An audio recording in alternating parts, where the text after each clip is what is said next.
Haven't been playing Warzone, but I've been playing the new one.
In the mix with the commish, Nate.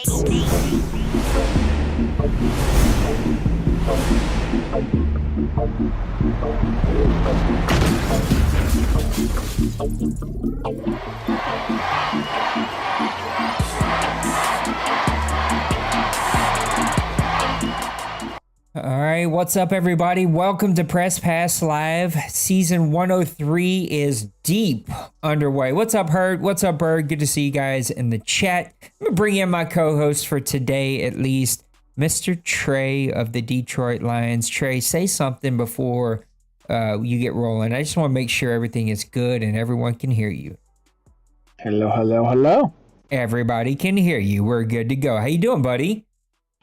Well, after last night, I had a headache, so I had to postpone my Juice playoff game till tonight. And then I woke up, felt better, played Kobe, and had a headache after playing that game. Yeah, playing Kobe will give you a headache. So I hope that your headache feels better. But We got a lot to talk about. Kobe's doing. Yeah, well, Kobe gives me a headache just because he's way better than me. So that's what happens when you're the champion. Talking about headaches, there has been quite a few headaches in the OMFL so far this season. I can't believe we're already to week number 6. We're going to do some power rankings. We're going to unpack our favorite game from the last couple of weeks. We're going to open up the mailbag. I've already got one DM'd message about a mailbag question. I don't even know. I haven't even looked at the mailbag. Honestly, I haven't played. It's Tuesday. I've played no video games my entire time off so far. And so I had like an hour before Press Pass Live, and I should have been like prepping and doing graphics and all, and I didn't. I went and played Call of Duty for an hour. So we're flying by the seat of our pants today, but it's all going to be okay. It's going to be worth it. Trey, what's your favorite game? Give me the week and the game from the last couple of weeks. Let's break it down. Give me some information about why it was your favorite game. I actually have to think about that one. It looks like Trey has done a lot of preparation for this one too today. There's a lot of games that had me intrigued. There were some good games. Like I on the bias standpoint, I want to put me in the Cowboys because that was an interesting game in and of itself. But I also don't want to put the attention on me. So I'm trying to pick between the two games that I had interest between the Packers, because he put up Mr. Priest had two pretty good games between the Broncos and the Chiefs. If I had to say the better of the two, I want to say it's with the Broncos. So Packers Broncos, which was week 6. Yeah, that was this week's game. So give it to me. Why was this one of your favorite games? Just the score? Did you get to watch it? I watched a little bit of it, but Priest showed that he's developing a more balanced offense and not being pass heavy or run heavy. It's interesting. It's a different aspect of the game. We got to see, he's got some issues still defensively. He gave up 329 passing yards, only got 1 sack on the day. Could that be chalked up to the fact that he traded Rashawn Gary away? Maybe. I don't know. But he's showing to produce a dominant offense. Will that keep pace? Maybe. I like to see it. He won this game being 3 minutes behind on time of possession as well. Yeah, very interesting. But I think the dominant portion of this, 277 rushing yards between his two running backs. Yeah. And 5 touchdowns. Both guys went over 100 yards as well. A couple turnovers. Now look, Denver put up. They're doing some impressive stuff this season as well. Courtland Sutton had 8 receptions, 116 yards, and a touchdown. Wilson went over 300 yards on the day. So there was a lot of offensive power. I think it was like 36 points scored in the fourth quarter alone. So just some crazy stats. 16 tackles for Campbell. Perriman had 11. Jewell had 10. I mean, those 3 guys combined had 37 tackles on the day. I mean, that's some teams don't get 37 tackles on the entire season. On the entire game. And these 3 guys alone had that many. Cam Jordan threw in a sack. Carlos Anderson, the rookie from Mississippi State, threw in a sack. And there was only 1 turnover in the day, and it actually came for the Denver Broncos. Ward grabs him an interception from the Packers. So crazy good offensive game. Neither team turning the ball over. Both teams kind of controlling the clock. And this was a really fun one that happened here in week number 6. I'm going to go back to week number 5 for my game. There's a couple of them here. I could talk about Chicago, Carolina. I see Big Hurt in the chat. 31-24, Carolina falls to the Chicago Bears. He's done some super impressive things so far this season. We can talk about the Packers again with their game against where is it? I just seen it. Where'd it go? Right here against the Kansas City Chiefs, 35-28. There was the game that I was probably going to pick was Philadelphia, the Rams, 30-27. Philadelphia squeaks out with one. Your Dallas Cowboys game, 34-28. When I understand that game got away early and you had to kind of battle your way back. We could talk Cleveland, Tennessee, 26-20. But I had to point out this game with the Arizona Cardinals. Why am I not seeing it? I just seen it. Cardinals Nats? Right here. Cardinals, Giants, 48-35. I mean, these guys almost broke the century mark in this one. 393 offensive yards to 331 offensive yards, 226 passing to 221. The rushing yards, 130 to 110. 26 first downs for Colin. We know the offensive numbers he can put up, but Bird is putting up his fair share of his own. 2 turnovers for the Giants, 8 third down conversions for the Cardinals, but Giants did have 7 on their own. Then time of possession, 21-27 to 18-33. This was a 31 to 21 game at halftime. Both teams try to play some defense, but the Arizona Cardinals were able to put up 10 points in the fourth quarter to run away with this one. 5 passing touchdowns for the rookie out of Minnesota for the New York Giants. 5 touchdowns, 1 interception, 300 passing yards. Pretty sure all of us would take that. Barkley, 10 for 84. He had 8.4 yards per carry. He did have the one big fumble, but only 10 carries for 84 yards. Pollard, 17 for 77. And then Connor threw in 6 for 28. Looking at the receiving numbers real quick. Marquise Brown, 5 for 128. Tony, 6 for 125. Both of those guys each had touchdowns. And looking at some defensive numbers here. Look at, one too many. Look at the sack leaders. Preston Smith had 1.5 sacks. Ben Wright had 1.5 sacks. Williams, Larry Ajabamaway? I'm probably messing that up. I know I am. Kevin King had a sack. White and Ajalari each had a half a sack on their own. There you go, Joby. And that one, there you go. And then Jalen Thompson, he throws in an interception. This was a crazy back and forth game between the Cardinals and the Giants. The Cardinals with just enough firepower. I know he hasn't had the season that he was hoping to have, but this has been a pretty good game. Anytime you can show up and outduel Colin when it comes to offensive numbers, you have probably done something right. So that's Trey and I's favorite game from the past week. Now Nate, I'd like to point something out that you're not standing over to. If you go over the kick return stats, we got a kick return touchdown in this game. Oh, there you go. Arizona?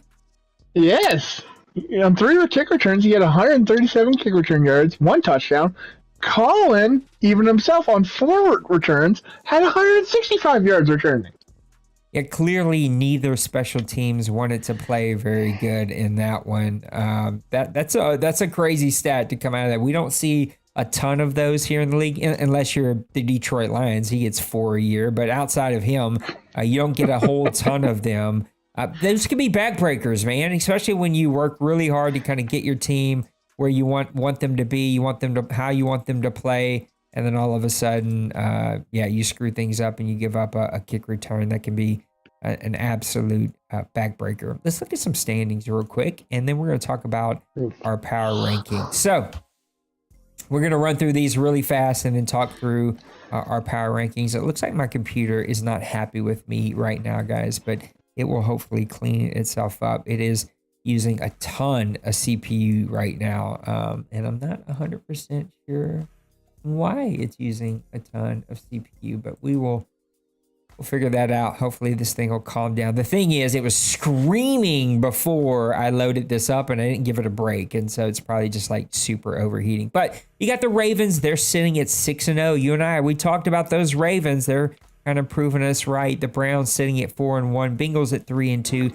Steelers at 0-5. The AFC South is going to be the Jaguars at 3-2. The Colts at 2-3. The Titans at 1-4. And then my guy Roger and his Texans at 0-5. I still do believe in him and that team. Dolphins sitting at 5-0. Bills at 3-2. Patriots at 2-3. Poor Jets. He's sitting at 0-4 in the AFC East. AFC West got the Raiders on top, 4-1. The Broncos at 3-3. Chargers at 2-3. And then the Chiefs at 2-3. That's a division that's still completely up in the air. NFC North, Bears, very, very interesting team, sitting at 6-1. The Lions at 3-3. That's another bit of a head scratcher. Didn't expect to see that one. You got your Packers at 4-2, and then the Vikings. Not Duval. I forgot that he moved out. Santa. Vikings. Santa.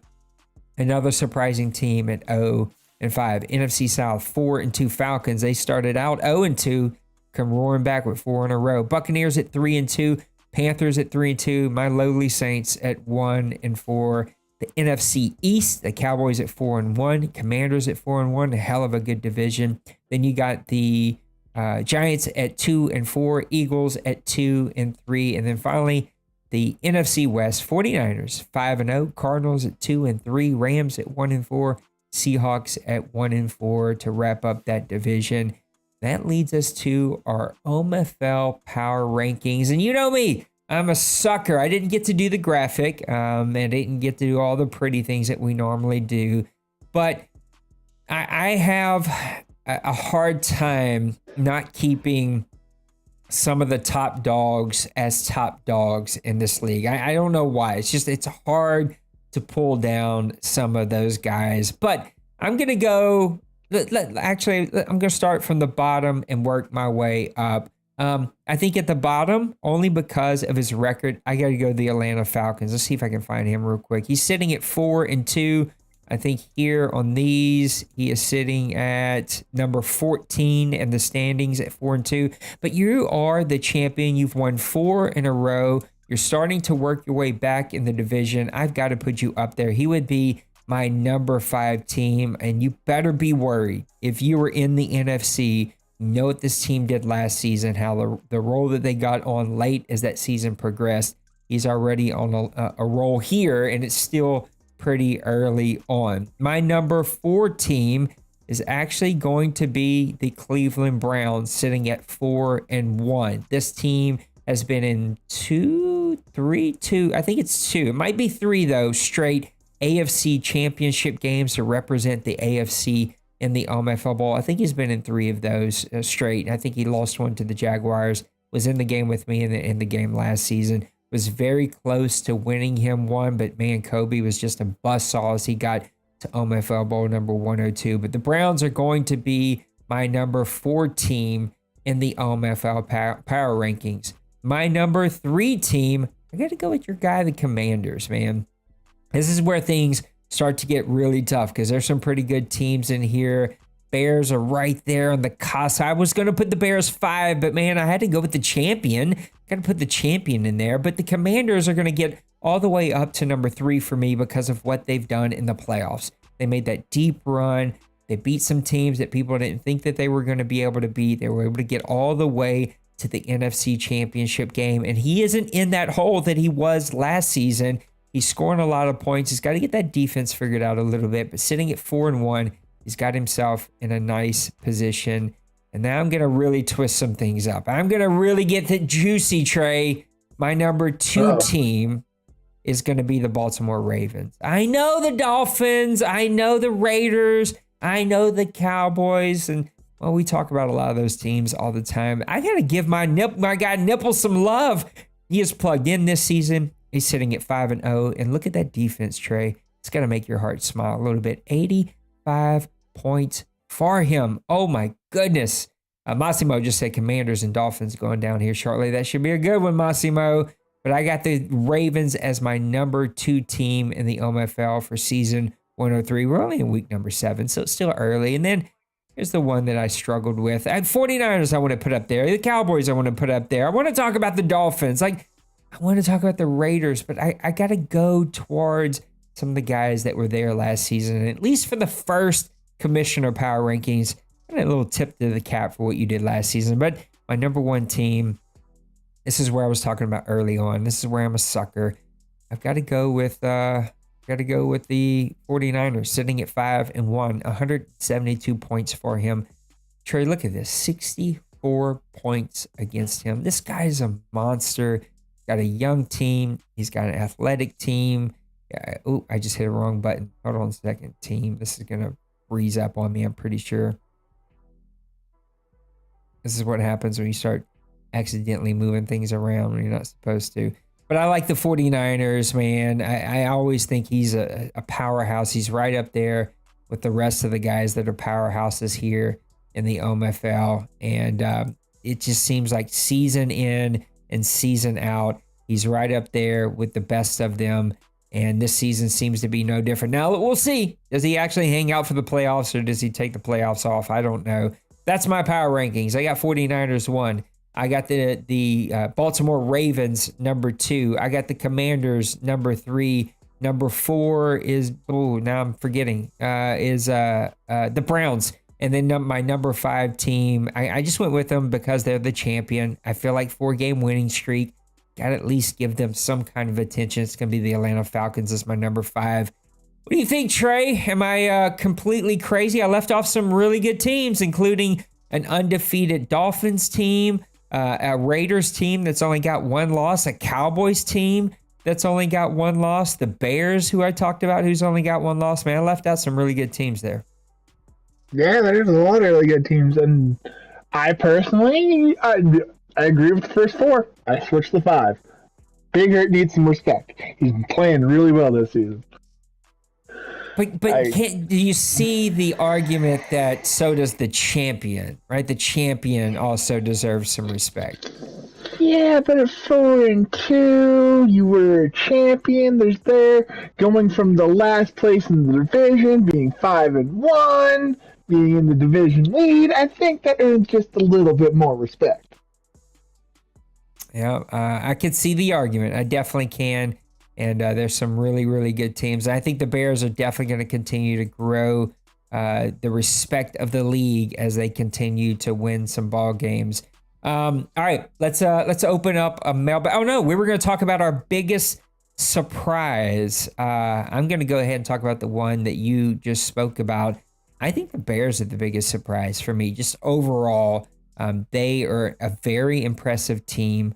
Now look, the impressive part has been their offense, 174 points for them. What's up, JJ? Has been super duper impressive. 108 points against them is not bad. That's really, really good defense as well. I just always expect Big Hurt to be a defensive team, but he's kind of flipped the script, got that offense rocking and rolling, and they have been my biggest surprise so far early. So week number 7 here in season 103. Who's your biggest surprise? Player, team, owner, whatever. It's totally up in the air. You're going for somebody playing well to a guy that I'm surprised is playing kind of awful, and that's my man Judge. 0-5 with his team? Didn't expect that to be happening. Yep, I completely agree with you. That's an interesting one to say the least. That team, is been in the past pretty good, and I don't know. We've seen Judge kind of go on runs. We've seen it took Tim some time to kind of build the Jets. He goes over to LA. They actually flip-flop, and neither one of those guys have found any kind of early success. They're both really struggling to figure out exactly how to get the sustained success that you would think those two teams would have. So it's been interesting. All right, let's open up the mailbag. Let me see. What do I want to do? Oh yeah, it's already here. Okay. Let's open up the mailbag. Let me get over here. Oh, here's the first one that was sent to me in a DM. Now I know that you've already celebrated your Thanksgiving a few weeks ago, but what is your go-to for Thanksgiving? The go-to? For me, it's always the pumpkin pie. What do we do? Do you do anything special to the pumpkin pie? What's the deal with the pumpkin pie? That thing gets loaded with whipped cream. The wife here at home makes both homemade pumpkin and pecan pie, and they're both spectacular. But Trey, she even one-ups it. She puts homemade whipped cream on the top, and it's as good as it sounds. How long do I have to get there? Yeah, from Canada, it's just going to take you a little bit. Start walking. You got a couple of days, but I think you can get here. I'll catch a plane somewhere.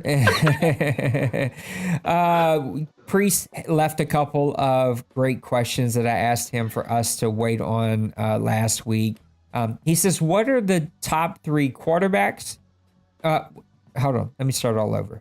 What do you think of the early trades in the first 3 weeks. We're now 7 weeks deep. Are there any big time early trades that caught your eye? I'm only going to speak to one because it really caught my eye, and that is Big Hurt moving a speedster wide receiver, Mooney, actually, who's from Tulane right here in New Orleans. I wish I could have bought him home.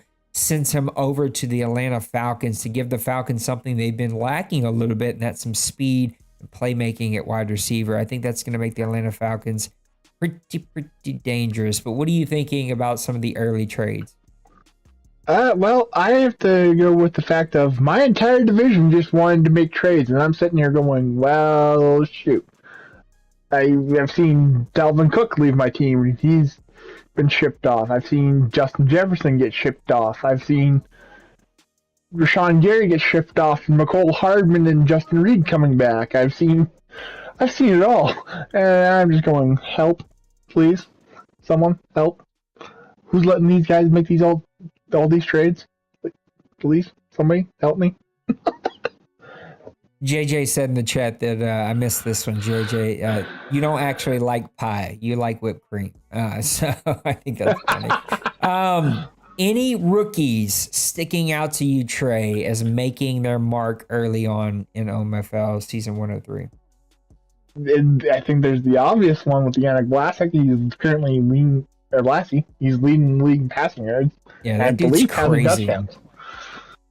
That game, 5 touchdowns, 300 yards, and 1 interception. I mean, that's pretty spectacular for a rookie, and very, very difficult. At least it's difficult for someone like me who can't seem to get out of his own way. I mean, that guy is playing exceptional. He's this season's Sam Howell. Yeah, no, totally. I was trying to see really quick if I could pull up. No, so I was using the app, the OMFL Daddy Leagues app. If you don't use it, you should use it. I was trying to see if we could look at the rookies, but this one actually doesn't have rookies. So he asked a couple of questions here, and I love how I think Priest is trying to beat the system here. He's like trying to figure out how can he get the most questions that he possibly can. So Priest, I'm on to your game. You can't give me all these like top 3 questions every week, okay? I'll let it go this time. But he wants to know, I got a whole list of them here. Who are your top 3 quarterbacks? Top 3 quarterbacks in our league, I'd have to go with Yannick. He's definitely playing extremely well. I would like to put in Desmond Ridder.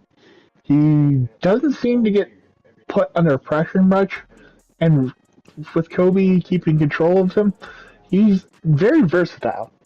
And the third, I've got to go with, like, I consider the MVP of Madden 22, Kenny Pickerson, a.k.a. Dickerson. Yeah, I'm going to agree on 2 of those, and I think that you're kind of being nice. I'm going to Yannick. He's clearly the top guy. I mean, he's 1,853 yards, 17 touchdowns, only 6 interceptions.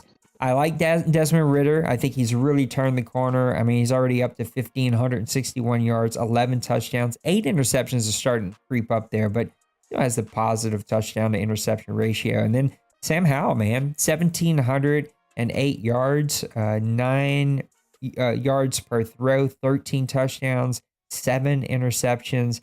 It's crazy, though. You have been sacked 33 times, which is impressive to put up those kind of numbers and still give up that many sacks. So Kobe put up about 3rd of that last night. I like Yannick, Sam, and Desmond as my top 3. Who are your top 3 halfbacks? Ooh, halfbacks. That's an interesting question. I've got to go with the Broncos and Javonte Williams. I got the first-hand experience of how that goes. That was a game of misery. It's a rookie, right? Second year. Second year. Or maybe 3rd. I get confused with how the system works. I've got to go to Jonathan Taylor with the Colts. Below average team, I guess, but he's proving to be the superstar player there. And then I got to dive back into the Packers and go with Marion Clancy. I get that experience twice a season. It's not fun. I would go with Javonte Williams, I think you have to, right? I think he's the number one guy right now. Right behind him, though, would be Kareem Hunt. I mean, those guys are like neck for neck. So I think you got to put those 1A and 1B. And then there's a whole list of guys that you could go with. Jonathan Taylor, 95 for 6'10. Clancy, 95 for 5'97. Josh Jacobs, 95 for 5'27. I like Pacquiao, Isaiah, the guy from Kansas City. Pacheco, that's it. I knew I was saying it wrong. 105 for 424. But I'm actually going to go with somebody whose stats aren't like super duper sexy. But I'll tell you why I'm going with him. Ezekiel Elliott, only 468 yards. I say only. It still puts him in the top 7 in the league. But he's got 8 touchdowns, which is going to tie him first in the league. And he's only got 72 carries. He's averaging 6.5 yards a carry, which I think is going to be tops in the OMFL. He just isn't getting as many carries as some of these guys. I mean, they're our top guys in Hunt and Williams. I mean, they're 30 carries over what Ezekiel Elliott has. And so I like Ezekiel Elliott as the top 3 running back in the league. Who are your top 3 wide receivers? Gotta make this difficult on me there, Nate. I've got to go with Cooper Kupp. No touchdown so far this season, but when he gets him 20 yards a catch and 116 yards a game, you don't really need the touchdowns because he's putting you in range to score. Next, I gotta go with Justin Jefferson. Change in scenery, still the same guy.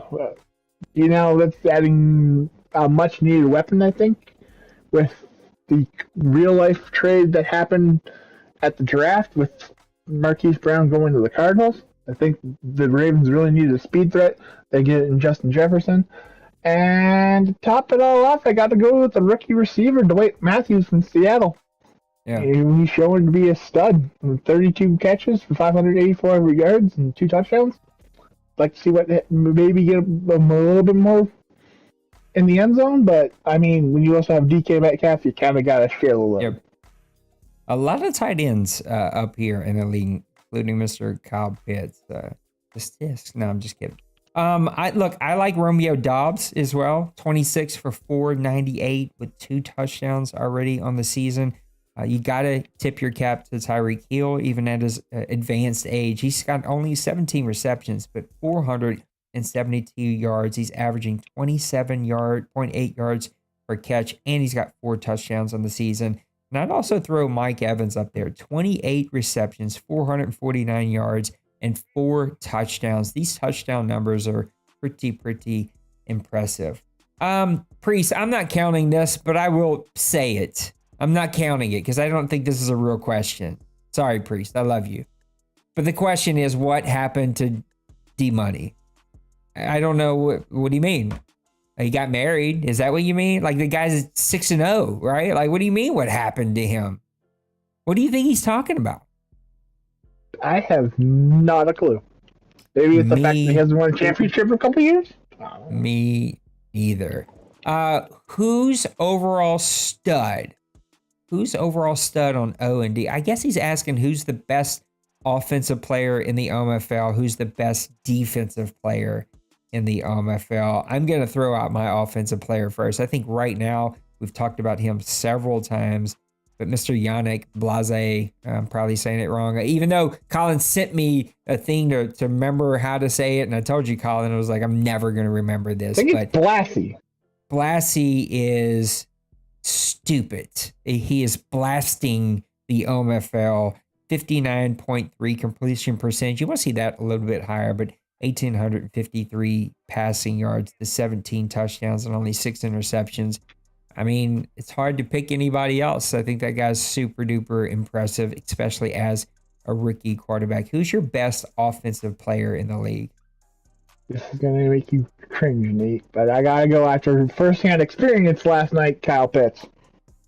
Ugh. Yep. I had a nightmare last night after that one. He sucks. There's no way around it. Like, there's nothing you can do unless you're an uber good user with a super fast linebacker. But you got to know, even doing that, you're going to make a bad read, and he's going to be wide freaking open. Like, it just, the only way to stop him is to play out, to go zone heavy and just pray that somehow you're able to stay deep? Yeah, I got ballsy, you could say, and I tried running a blitz, and I was in man coverage, and it was an RPO, and next thing Nope. you know, he was down the field, and I was like, "Yep, that's not fun." No. Best defensive player in the OMFL. I'm going to go with Shakira Meredith. This guy's got 18 tackles. 10 of them are sacks already this season and one forced fumble. He has been super dominant. I know it's easy to go with the super sexy stats, but that is really impressive. If you just did, I was trying to see if I could, let me see if I can pull this up. Oh, it's not letting me for some reason. I'm just going to pull up the tackle leader. I think 18 tackles is going to put you towards the upper half of the league in tackles as a defensive lineman, and then you throw in the 10 sacks that lead the league. That's really impressive. Who's your best defensive player? I'm gonna go. Oh, part of me wants to say it, but I know that his stats are heavily induced. But I gotta say Grady Jarrett because he made my life hell last night. Yeah. Oh, guys, 5.5 sacks. Yeah. 5.5. Ah, nightmares. Trust me, I single-handedly put those guys in the Pro Bowl every season. I don't know how to stop them. Priest, I'm going to hold on to your top 3 defensive tackle, cornerback, and middle linebackers. So, Trey, next week, actually next Monday, be prepared. Come with your top 3 defensive tackles, cornerbacks, and middle linebackers. That's going to be a Priest one. Bill threw us a question, Trey. He says, it may be too early in the season for this, but which current sub-500 team in each conference do you think will make a run and make a serious push for the playoffs? I think that's a really good question. Who's one sub-500 team from the AFC that you think can make a push for the playoffs? I'll give the list. It's the Colts, Chargers, Patriots, Kansas City, Titans, and then we get to our O teams, Jets, Texans, Steelers. Personally, I think Pepper's going to make a comeback and get a run going. He's on a 2-game win streak already. I think that's the easiest go-to option for the AFC. Yeah, I think that's a pretty good one. I'm going to go with the Kansas City Chiefs. I think it's a little bit of cheating because he's only 1 game sub 500, but I like what our guy Shocks is building over there, and I think he's going to get on another run. Looking at the NFC, here's your list of owners. The Cardinals at 2-3, Eagles at 2-3, Giants at 2-4, Saints at 1-4, Rams at 1-4, Seahawks at 1-4, and Vikings at 0-5. What team from the NFC makes a run to the playoffs?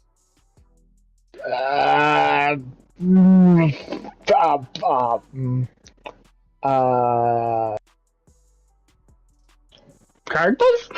That's being sub 500 at this point is almost a death threat in the NFC. Yep, I'm. That's exactly who I'm picking. I like the Cardinals to make a run. I think he's showing that he can put things together, and I think that's a very good team. They just kind of stumbled coming out of the blocks, and so look for Bird to get some things turned around, and look for him to go and make a run. All right, we got a bunch more. See how quickly we can get through this. Big Hurt says, with the new free agency and contracts, how do you feel it's worked out so far? I think it's great. I love it. I think it's fair and even. It puts us all, so many teams have to manage their cap now. Like, that's nice. Most of the time, we turn our brains off when it comes to cap. We re-sign whoever we want to re-sign. We move money around. We go after whatever free agents. I love that top dogs here. If you win and keep your teams and pay contracts and you go do something crazy like give somebody a bunch of money, you're not going to go into the free agency with $60 million free every year. I love it. What do you think, Trey? Yeah, it's nice. I love that there's a little bit of balancing now, finally. Whereas, like you said in previous years, the teams that were winning could somehow win and have oodles of cash to go spend. Who do you think is the best offensive play caller in the OMFL? Good question. I've got to go with D-Money on this one.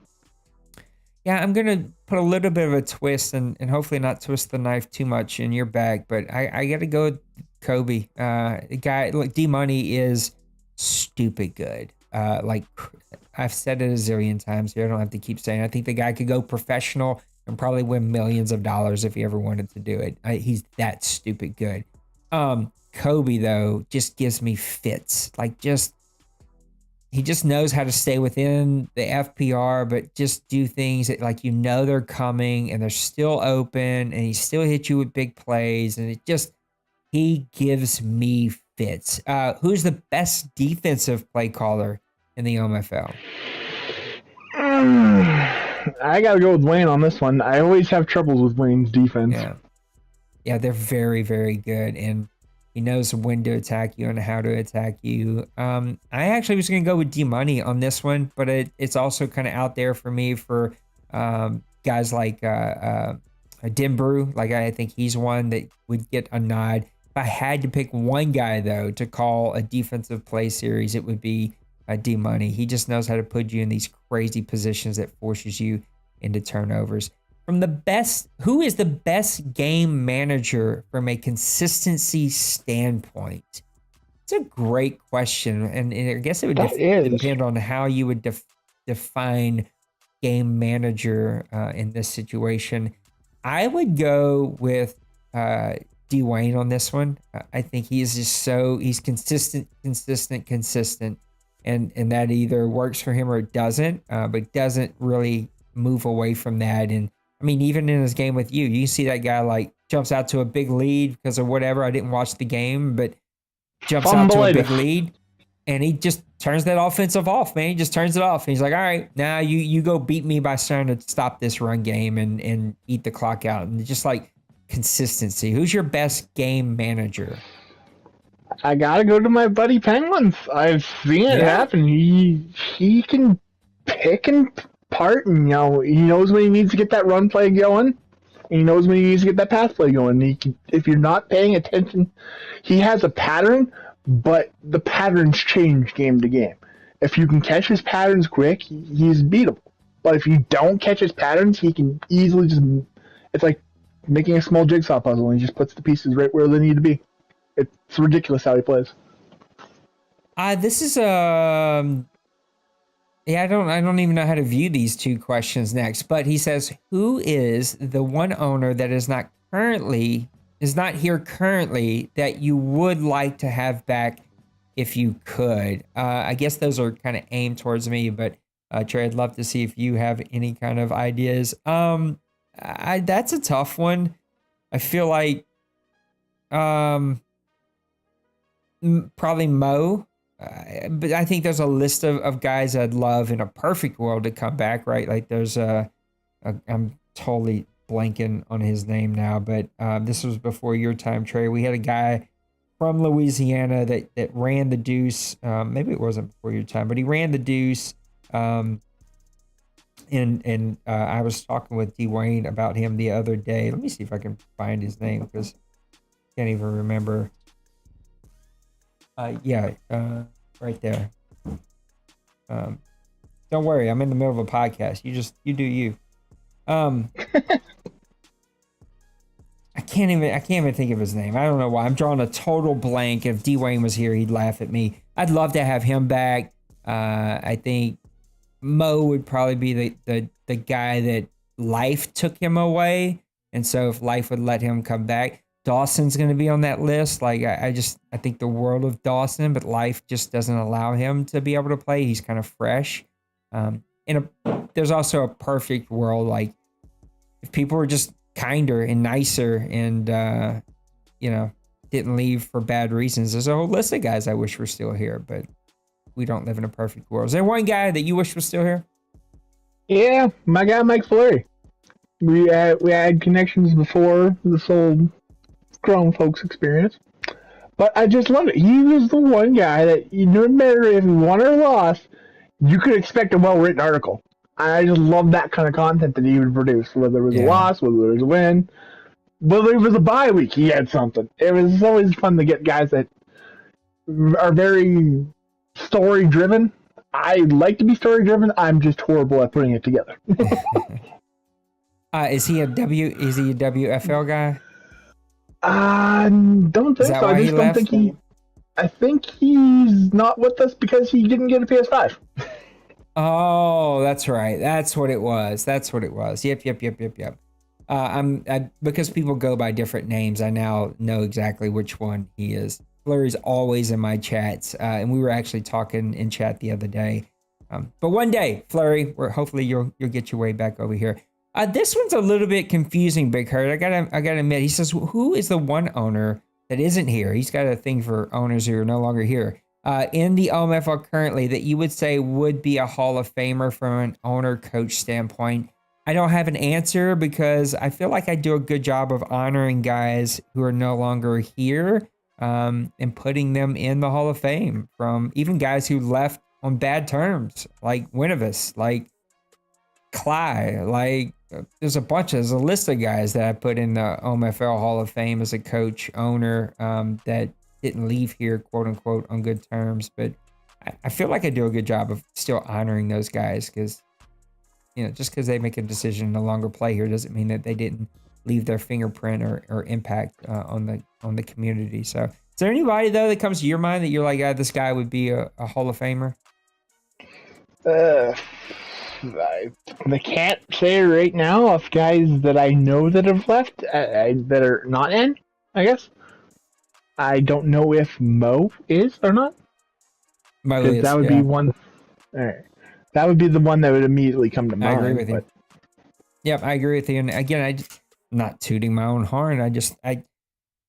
Look, I support and I am a loyal person, and I show loyalty to people and I expect loyalty back, and that speaks a lot to me. And so I think because of that, I also show honor to people, even if they decide to no longer be a part of what I'm doing or part of what we're doing. Some of the people we've talked about today, life took them away, and some of the people decided, like, Nate's not my cup of tea, and I no longer want to do things with him, and which is totally cool, right? Like, not everybody's cup of tea. I get it. So, I think some of those names, I just regret. I wish things could have been handled from all perspectives differently, and it is what it is. So, even some of those names that I have forgiven, per se, not like they need my forgiveness, but will just never be back here. There's some owners who will never, as far as I'm concerned, play in the OMFL as long as I'm here, because I just don't want that kind of energy around me, even if we figured out how to get on the same page. So some of those names that will never be back are still in the OMFL Hall of Fame. So I feel like I don't hold grudges or do any of that stuff. So anyway, enough of that yucky subject. Here is a great way to close out the show. Dan Bruce said he heard the power rankings earlier. What are your Thanksgiving power rankings? We're going to do top 3. Give me your top 3 Thanksgiving power rankings. Let's start at number 3.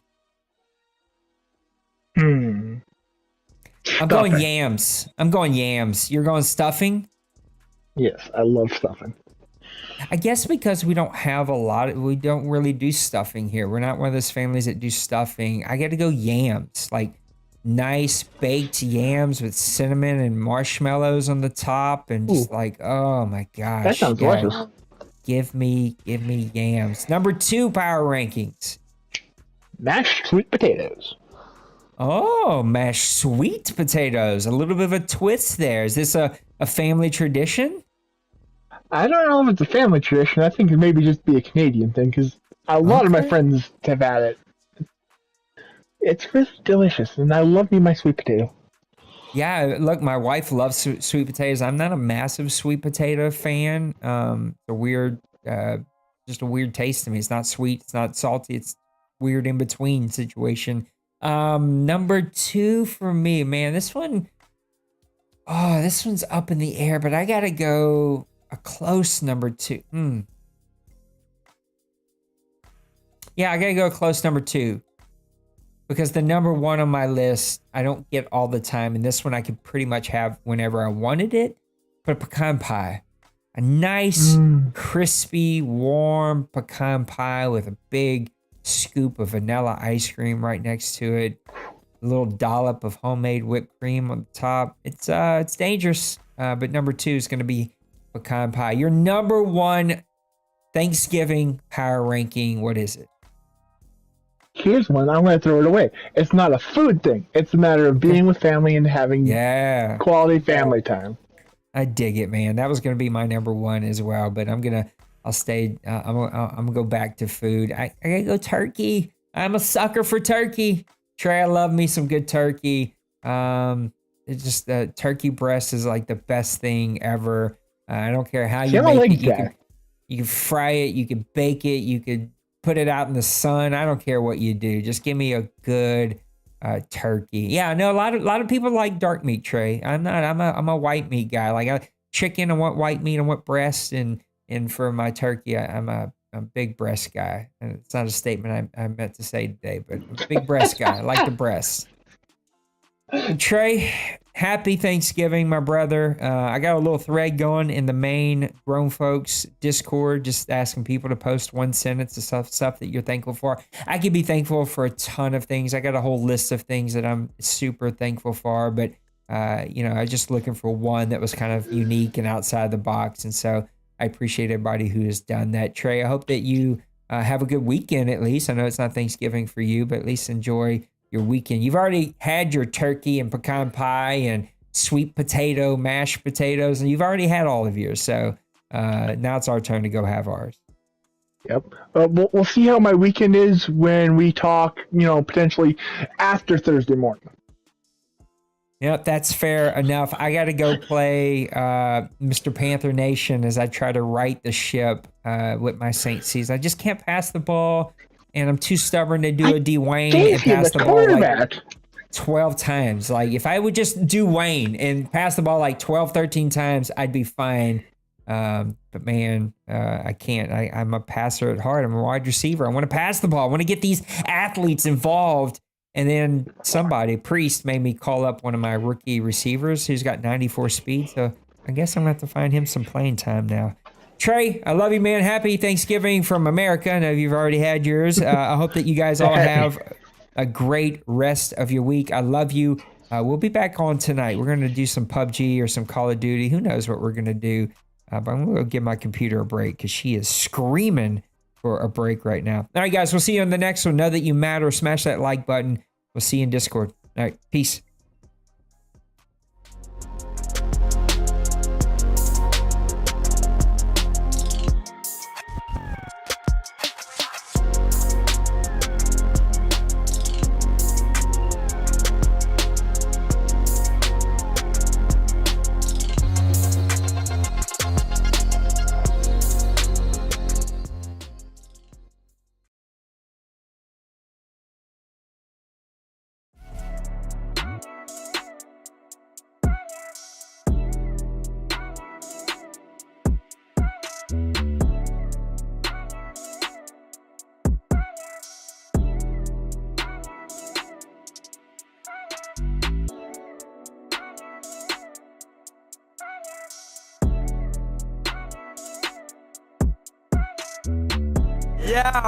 Smash that like and subscribe.